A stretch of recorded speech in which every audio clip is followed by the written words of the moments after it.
मैंने हमारे कांग्रेस पार्टी के विधायक साथियों के साथ मीटिंग की है। कुछ आपसी हमारी अंदरूनी बातें थी जो मैं उनके साथ शेयर करना चाहता था, जो उनके साथ बातें हुई हैं। हरियाणा में जो अभी सरकार है उससे सब दुखी हैं। भय मुक्त भ्रष्टाचार हरियाणा में हो रहा है। हम एक विरोधी दल के नाते सिर्फ एलिगेशन करें यही नहीं है। आप सभी ने मीडिया के साथी में से जिन्होंने इन्वेस्टिगेटिव जर्नलिज्म जिसको कहते हैं वो अगर किसी ने करेंगे तो आप भी पाओगे। एक controller and auditor general CAG जो है वो एक कॉन्स्टिट्यूशनल इंडिपेंडेंट एजेंसी है। हरियाणा में जो भ्रष्टाचार हो रहा है वो कैग ने अभी इसी साल 2023 में जो विधानसभा में कैग का रिपोर्ट पेश हुआ उसका रिपोर्ट नंबर 1 आप उठा के देख लोगे तो आपको भी ताज्जुब होगा कि किस तरह का भ्रष्टाचार हो रहा है। 200 करोड़ रुपए बिना काम किए सीधे उठा लिए हैं। उसका सीधा detail controller and auditor general ने दिया है। ई टेंडरिंग कंपलसरी है, ये जानते हुए भी जहां वो सरपंच कहते हैं तो उनके ऊपर तो लाठी चलाई जाती है, पर यहां पे सीधे कॉन्ट्रैक्ट्स ई टेंडरिंग को साइड में रख के अपने चहीते लोगों को सीधे रेट उनसे ले लेते हैं और एक ही कॉन्ट्रैक्टर अलग अलग नाम से 5-5, 6-6 कंपनियों पे वो अप्लाई करता है, जिसका टीन नंबर, इनकम टैक्स का नंबर एक ही है। माने एक ही आदमी 5-6 फर्जी कंपनियां लगाता है और बिना काम किए करोड़ों रुपए हरियाणा की जनता के विकास के काम यहां की सरकार वो पैसे खा जाती है।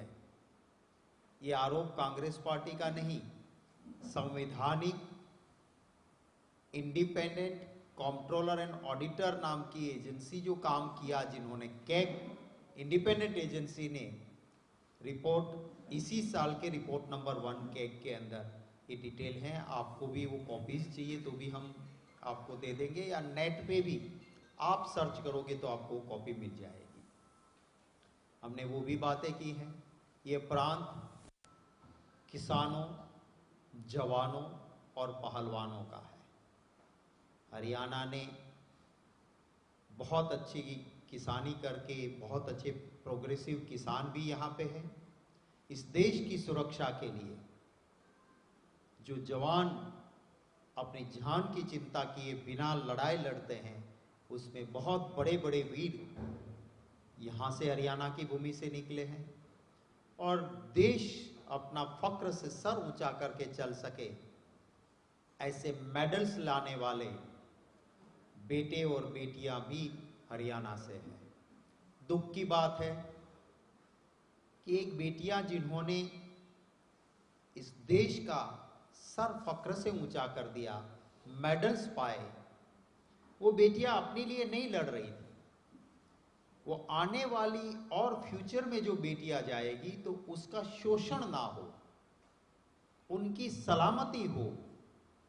आने वाली हमारे पीढ़ी की चिंता करते हुए जंतर मंतर पे लोकतांत्रिक तरीके से वो बेटियां और पहलवान बैठे, उनके साथ जिस तरह से रवैया किया गया, क्या अगर मेडल लाती है तो अब पूरे देश के हर नागरिक का सर फक्र से ऊपर उठता है। उनको अगर प्रधानमंत्री जी तक जाने दिया जाता, वो अपनी बात रखती, या प्रधानमंत्री जी खुद चले जाते वहां, अपने मन की तो हर घर तक पहुंचे उसकी कोशिश करते हैं, पर जिन्होंने मेडल लाए हैं उनकी बात मन से सुन लेते और अपने भाजपा के सांसद जिसके चरित्र पे इतना बड़ा सवाल उठा है उसको अरेस्ट कर देते, तो क्या दिक्कत आती।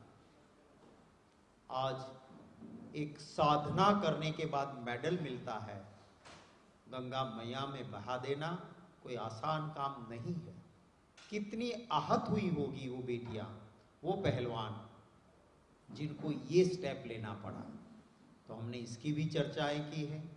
आने वाले दिनों में हमारे विधायक जो है वो अपनी कॉन्स्टिट्यूंसी के अलावा आसपास के क्षेत्र में भी एक विरोधी दल के नाते, जहां हमारा विधायक नहीं है, वहां भी जनता की आवाज बनेंगे। हाथ से हाथ जोड़ो प्रोग्राम हमने दिया, लोगों के बीच पहुंच के। विपक्ष आपके समक्ष कार्यक्रम के दरमियान भी हमने लोगों से बात की। जनता के बीच यहाँ की कांग्रेस पार्टी के हर कार्यकर्ता ने, हर नेता ने जाके अपनी बातें रखी हैं। हमने इनकी भी चर्चाएं की हैं। मैं स्वीकार करता हूं कि लंबे अरसे से हमारे पास यहाँ संगठन नहीं है, पर सिर्फ संगठन ही नहीं देना है। हमने हरियाणा में सभी का रिप्रेजेंटेशन हो और सिर्फ पद के लिए नहीं, सेवा के लिए काम करे ऐसे चुनिंदे लोगों को लगाना है काम में।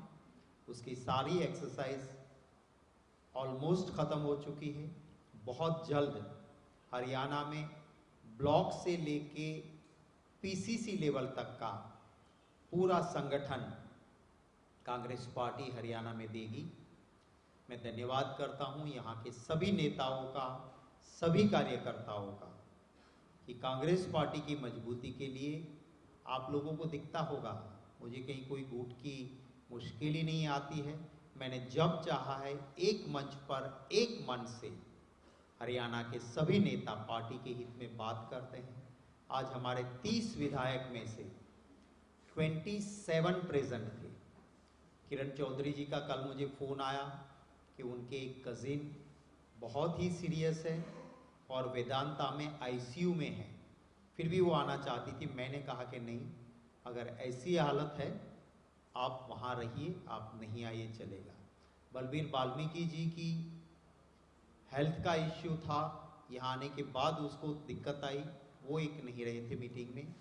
और एक हमारे विधायक राजेंद्र जी का कोर्ट केस की आज पेशी थी, तो वो नहीं थे। उस 3 को छोड़ के 27 एमएलएस आज की मीटिंग में प्रेजेंट रहे। सब ने अपनी ओर से अपनी जो भी बातें थी वो रखी है। मैं हरियाणा के आवाम का दिल से धन्यवाद करता हूं कि कांग्रेस पार्टी ने जहां जो कार्यक्रम दिया है, हरियाणा के लोगों ने बहुत प्यार और समर्थन हमें दिया है। हमारी उम्मीद से ज़्यादा लोग हमारी जनसभाओं में आए हैं और हरियाणा के लोग चाहते हैं कि जल्द से जल्द चुनाव नज़दीक आ जाए, एक परिवर्तन हो।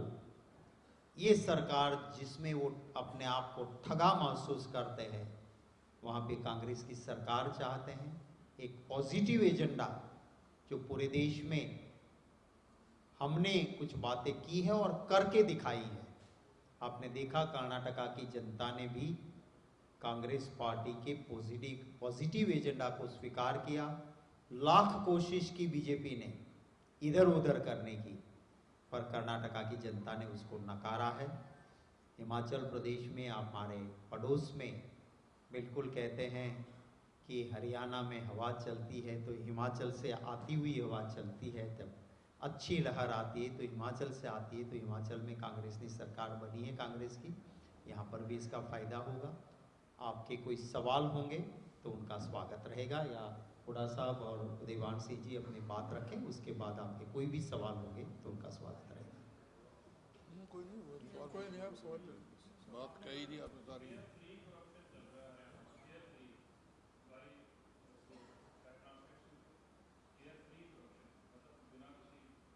हाँ हाँ,